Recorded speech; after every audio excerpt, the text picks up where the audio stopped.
HighBridge Audio presents Past Lives, Future Healing, written and read by Sylvia Browne. This is a program about how every day of the life you're living now is affected through the power of a force called cell memory by the lives you've lived before. In it, you'll discover exactly how and why cell memory works. You'll hear stories of my clients' trips back in time to uncover the sources of some of their deepest problems and some of their greatest unexpressed talents and joys. And you'll find the key to dramatically changing your life for the better, starting today, by unlocking your own cell memories, embracing the ones that will enrich you and releasing the ones that have been weighing you down for longer than you might ever have imagined. This handful of stories was selected from literally thousands of regressions I've done in my 25 years of intensive cell memory studies. While every story is true and documented, I want to make it very clear that my clients' privacy is sacred to me, and not one of their real names has been used in this program. I also want to add a note to the skeptics and critics who seem so eager to pounce on every program about spirituality, past lives, and those of us who believe so passionately and surely that one of God's promises to each of us at the moment of our creation was, is, and always will be the eternal survival of the soul. Please, by all means, be skeptical. Be critical. I don't just welcome it, I encourage it, as long as you approach these subjects and those of us who write about them with an open mind. And as long as, in your dismissal, you offer society something equally credible, hopeful, comforting, and reverent to believe instead, by all means, let's sit down at a table, face to face, with cameras rolling, if you like, and talk. I'll bring my 48 years of study, research, readings, past life regressions, world travel, and comparative religion courses. I'll bring my intensive explorations of 26 versions of the Bible, as well as the teachings of Buddha and Mohammedan, the Quran, the Egyptian Book of the Dead, the Bhagavad Gita, the works of everyone from Carl Jung to Joseph Campbell to Edgar Cayce, to Harold Bloom, to Elaine Pagels, to Eileen Garrett, to the life of Apollonius of Tyrannia, and the philosophies of the Essenes, the Shinto, the Theosophical Society, and the Rosicrucians. And last, but certainly not least, I'll bring a genuine interest in your point of view, an honest life devoting the gifts God gave me to His service, the best way I know how, and a belief that you might have something of value to teach me. If you'll bring something other than your cynicism, please consider this a standing invitation from me, and a meeting I'm looking forward to. In case you're wondering, and you easily could be, where this outburst is coming from, that I should tell you that I was recently in the midst of taping an interview for a popular television magazine format news program, when one of the producers happened to mention the two psychiatrists they were including in my segment, who felt that all my work in writing about the other side in the spirit world and past lives is actually harmful to society because they are just feel-good fantasies for the mind to postpone and interfere with the grieving process. I said I was glad they invited these psychiatrists. I was never told their names, and would enjoy talking to them. Imagine my chagrin when I was told that no, I wouldn't be meeting them or talking to them. They'd be brought on at the end of the segment, after I'd finished, to offer their opposing points of view. I asked the producer to reconsider, to let me at least meet and face my accusers, to debate their issues and rebut their arguments. But no, that was out of the question. Not good television. I think that was the way he put it. And with that, I ended the interview and walked out. Because I can't handle criticism? Hardly. After half a century as a very public, outspoken psychic, I doubt if there's a criticism I haven't heard. But will I insist on a chance to respond to that criticism instead of giving the last word to some expert who never met me? Doesn't know me, hasn't given me the courtesy of a one-on-one discussion? You bet I will. And if you really want to make any humanitarian's hair stand on end, accuse them of doing something harmful to society. No, false hope is harmful to society.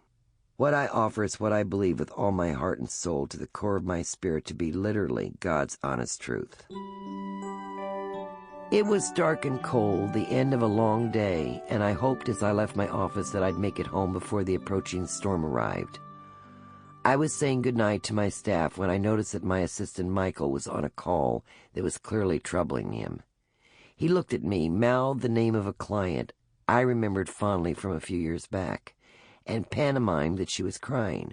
I stepped back into my office, closed the door, picked up the phone, barely noticing the low rumble of thunder that shook the window behind me, and said, "Robin, it's Sylvia." "Oh, Sylvia, thank God I got through to you. You're my last hope, or should I say, our last hope. It's about my husband." I could hear the fear in her voice as a disturbing story spilled out of her. It seems that one day 4 years earlier, her husband Rick, a successful landscape architect, had headed out for a routine trip to the grocery store, returned without groceries a half an hour later in an absolute panic, shut himself in his bedroom, and had essentially refused to leave the house ever since. He couldn't explain this sudden, desperate agoraphobia to himself, let alone to her, or to the battery of doctors and psychiatrists she begged him to see. And after thousands of dollars worth of treatment and medication, he wasn't one bit better. His terror of leaving the house had naturally cost him his clientele and his career. They were on the verge of bankruptcy, and as much as she loved the man she'd married 10 years ago, Robin wasn't sure she could go on living with this frightened recluse she seemed unable to help.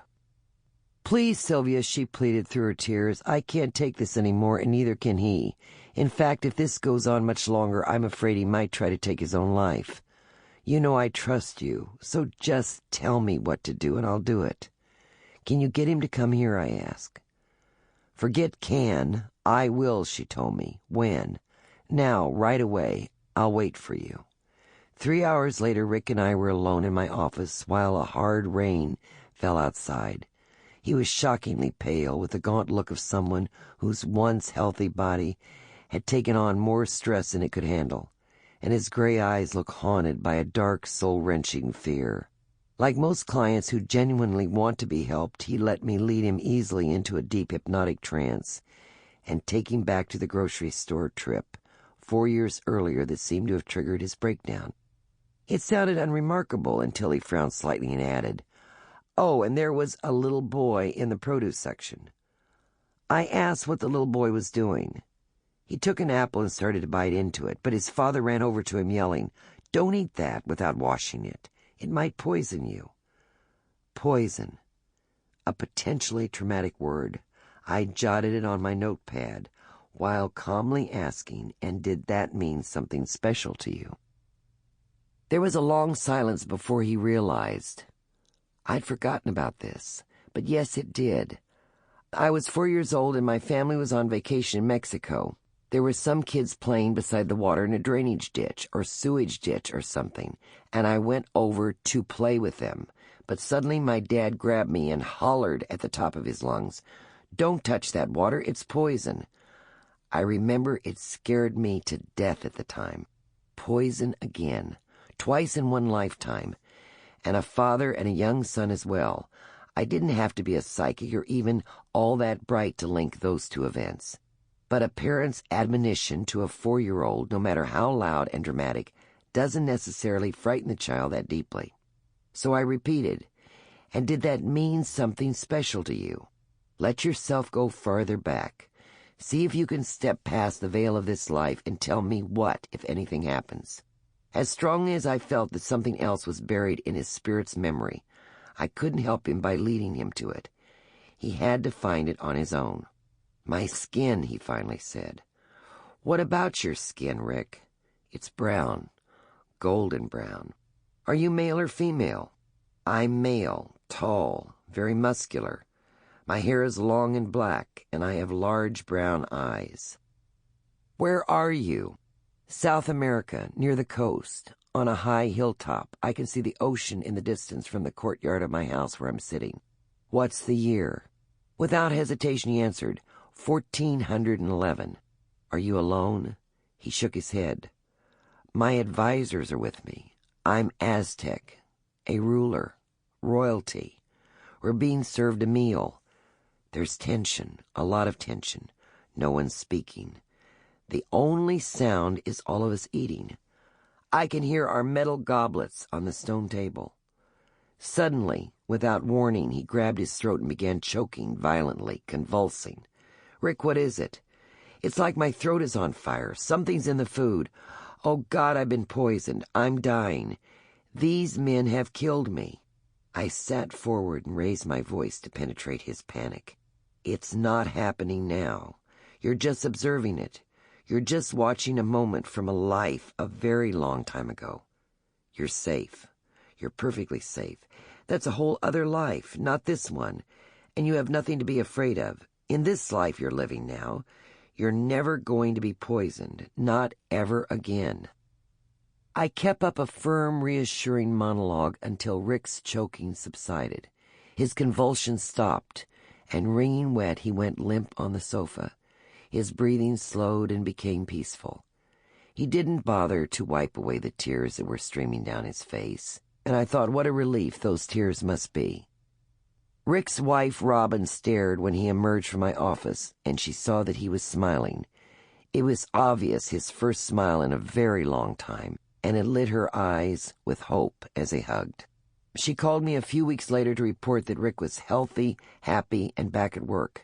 Not a trace left of the panic that had held him captive for so long.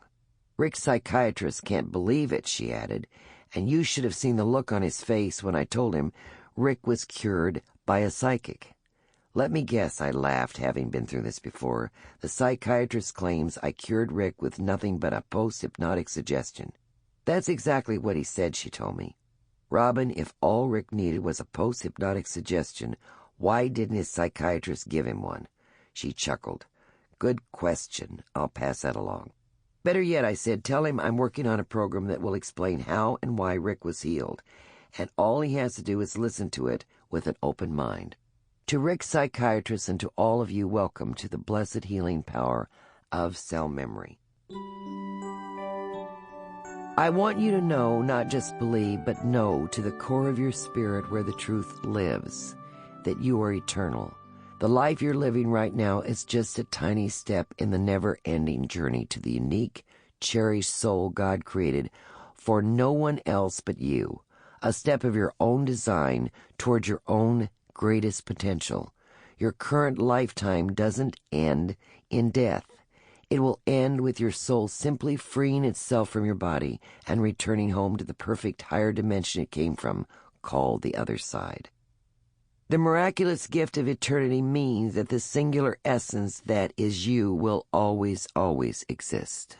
I'm not talking about your turning into some philosophical imaginary non-entity when you're through with this body. I'm promising that you will forever be the very real, living, breathing being you are now, who thinks and feels and laughs and grows and changes and learns and loves and is loved by God every moment of your endless life. And just as eternity means you will always, always exist, it also means you have always, always existed. That's a fact. You have been alive since the beginning of time, in a gorgeous, unbroken continuum, moving back and forth between Earth and the other side many times. You've lived on Earth in many different bodies, during many different eras, in many different parts of the world, under many different circumstances, for your own carefully chosen purpose, depending on the goals and needs of your spirit's progress. Please don't let the term past lives mislead you into thinking you've arrived this time around as a separate person from who you've been before, alive, then dead, then alive again. No, what you're living right now is simply the current phase of one life, the same eternal life your spirit has been living, and you will go on living forever. If that seems confusing or hard to imagine, you don't have to look any farther than your present lifetime to help you picture it. No matter how much or how little you consciously remember, it's safe to say that since you were born, you've been an infant weighing no more than a few pounds, unable to walk or talk or care for yourself. A toddler taking its first awkward steps and trying to learn what a toilet is used for. A 5-year-old, scared or excited or confused or eager on its first day of school. A 13-year-old starting to experience the heightened chaos of adolescence. A 20-year-old emerging into adulthood with more bravado than wisdom. In other words, in this one lifetime you've taken many physical forms, gone through many levels of physical and emotional maturity, and learned many lessons. Those forms and levels and lessons don't just happen and then vanish as if they never occurred. That infant, that toddler, that 5 or 13 or 20-year-old you used to be didn't appear and then cease to exist. No, through it all, you've always been you, a rare, complex, sacred work in progress, unlike any other spirit ever created. You and I are nothing more and nothing less than the sum total of every instant we've experienced, no matter how dramatic or how trivial, and we'll keep right on changing and evolving, learning and growing with every instant we experience from this moment on. Now, take a giant step back in your mind until you can sense some inner thrilling glimpse of the most endless star-filled horizon you can imagine. One rush of this infinite universe you're part of. And in that step back, look at your life, with all its forms and phases, and understand that it's nothing but a smaller version of the eternal life you're living as God designed it. Whatever you've looked like in previous centuries, whatever stages of learning and growing you've struggled through, whatever lessons and changes lie ahead, they're simply strides along your path towards the most exquisite, enlightened, perfect you can be, God's beloved child with every infinite breath you take. Your past lives here and at home are no different than the stages of this life, pieces of the same puzzle, parts of the same whole, and like every other moment of your past, affecting your life today in more ways than you might imagine. As many of you know, I was born psychic into a family with a 300-year psychic legacy. Unfortunately, while I was endowed by God with more than my share of psychic gifts, I wasn't especially endowed with more than my share of spiritual insight. I could easily see and hear spirits and ghosts, so I never had to wonder about the existence of the other side and the fact that our souls transcend death. But when my grandma Ada, who was my closest friend, mentor, and confidant and inspiration, started talking to me about past lives, I didn't disbelieve her. I just frankly couldn't imagine why I should care. For one thing, I misunderstood at first and thought that past lives meant I had been several different people, which didn't make much sense to me. What would be the earthly point of that in the grand cosmic scheme of things? For another thing, if I had been a pioneer or a French courtesan or even Cleopatra in a past life, I wasn't, by the way, so what? I still had chores and homework and a horrible mother to deal with, and more psychic skills than I knew what to do with, no matter who I'd been. So if there were no practical purpose to this past life noise, why bother learning about it? Instead, I focused my energies on handling being psychic, building a relationship with my sometimes bothersome spirit guide Francine, pushing my luck with the nuns at the Catholic school I attended, and trying unsuccessfully to just fit in and be normal, whatever that is. I've written at length in my books, The Other Side and Back, and Life on the Other Side, about my college years, studying religion, English literature, and psychology toward my passionate interest in becoming a teacher. I also described the intensive hypnosis courses I found so fascinating that I became a certified master hypnotherapist and began using hypnosis during psychic readings. In those same books, I discussed the client who came to me about a weight problem, and under hypnosis began telling me in a present tense about building pyramids, and then lapsed into such a long stream of nonsense syllables that I thought I was witnessing a full-blown psychotic meltdown.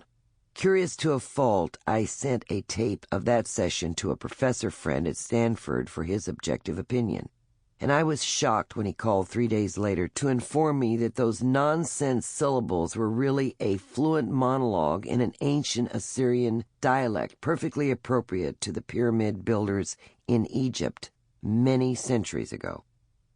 Grandma Ada had talked to me extensively about past lives. Francine, my spirit guide, had talked to me extensively about past lives.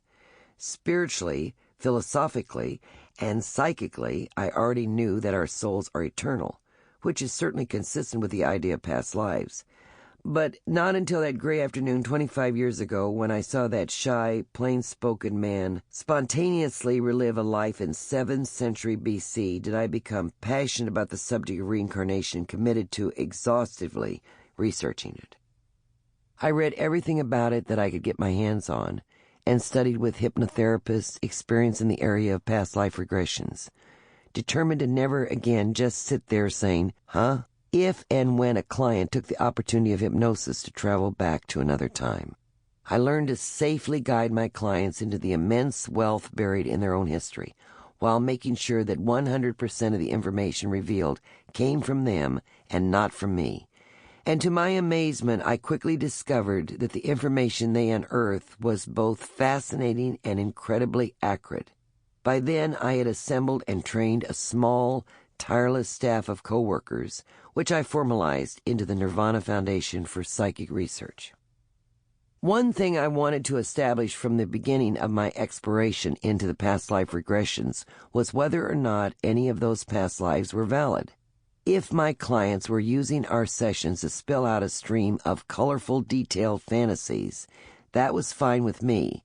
But I wasn't about to jeopardize my credibility by reporting fairy tales as fact to my colleagues in the psychic, psychiatric, and medical communities.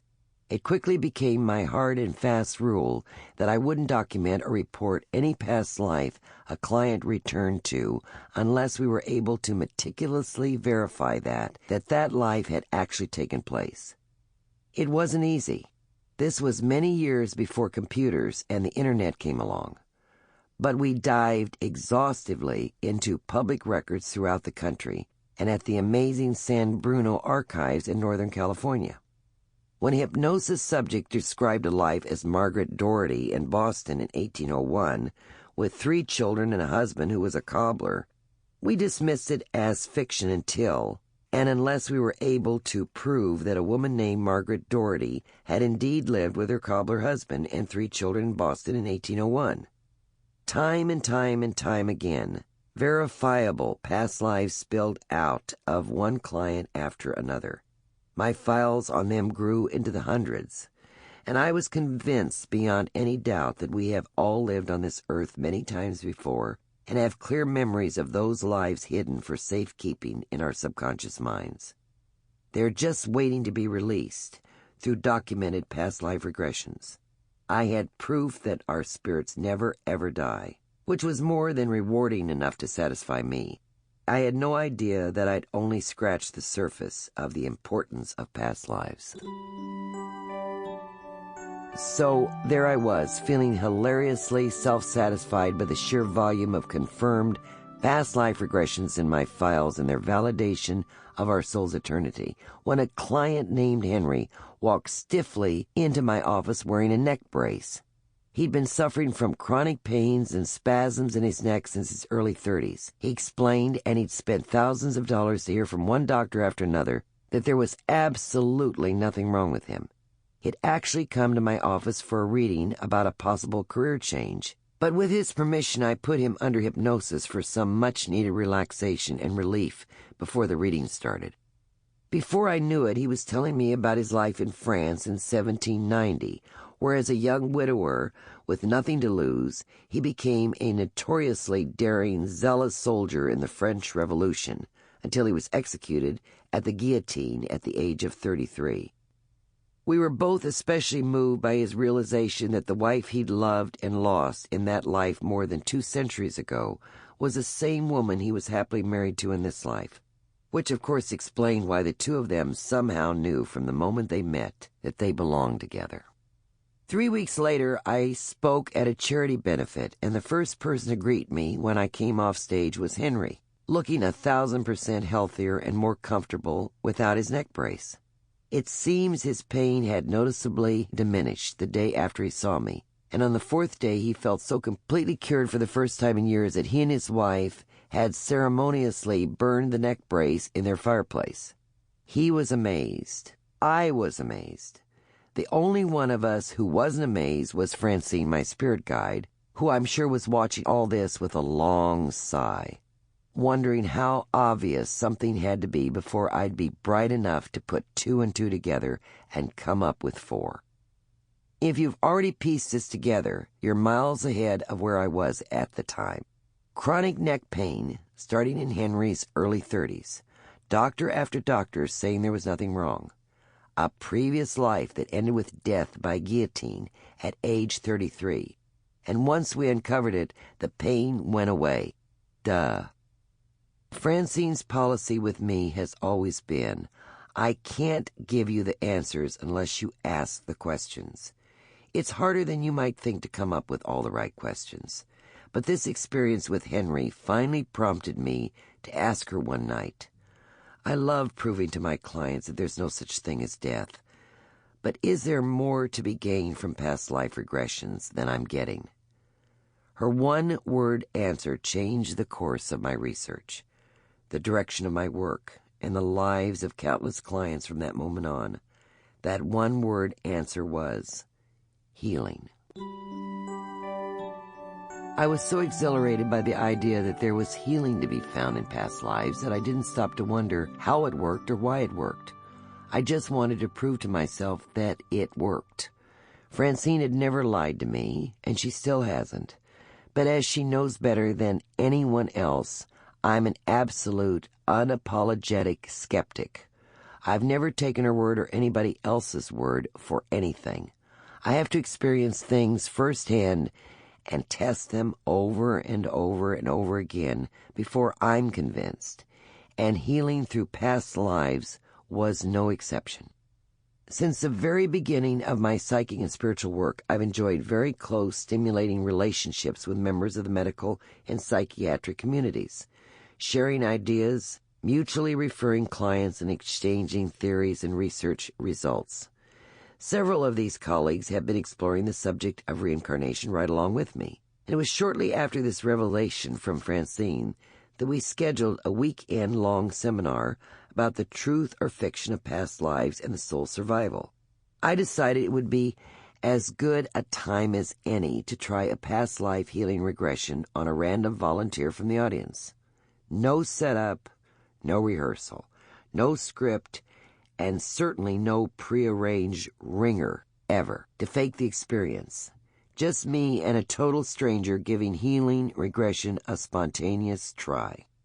The rest of the panel was less than enthusiastic, the gist of their concern being, what if it doesn't work? I shrugged. Then it won't work. But we'll never know if we don't try, will we? The auditorium was packed that weekend. I perversely chose the least enthusiastic of the volunteers for the demonstration, an attractive, successful-looking man who introduced himself as Neil, a mortgage broker from a suburb in Houston. I briefly explained to him and to the audience what to expect during the hypnosis process, and then, just before we started, I asked him offhandedly if there were any physical or emotional problems he'd like to address while he was under. He talked about a recurring pain in his right foot that had never been properly diagnosed or treated, and a private fear that even people who claimed to love him complained behind his back about what an inadequate disappointment he was. The last fear you would have expected from a man who outwardly seemed to have everything going for him. Neil was bright, responsive, and refreshingly honest. Exactly the kind of subject I enjoy because it was so obvious that he'd tell the truth. Even if the truth were that nothing was happening, he considered my pitiful regression efforts to be a colossal waste of time. I relaxed him in a hypnotic state and gently guided him back through this life, his death in a previous life, and then into the heart of that life itself. Suddenly, he almost seemed to shrink into himself. His right foot twisted and turned under and in. His voice became thin, apologetic, sad, and barely audible. His name was Calvin, he told me. He was 12 years old, living on a farm in Virginia, and the year was 1821. He was born with a clubbed right foot, which made him a shameful burden to his parents, who'd had their hearts set on a strong, healthy son to help work the fields. His schoolmates relentlessly made fun of him or ignored him completely, and his only friends were his family's menagerie. Sample complete. Ready to continue?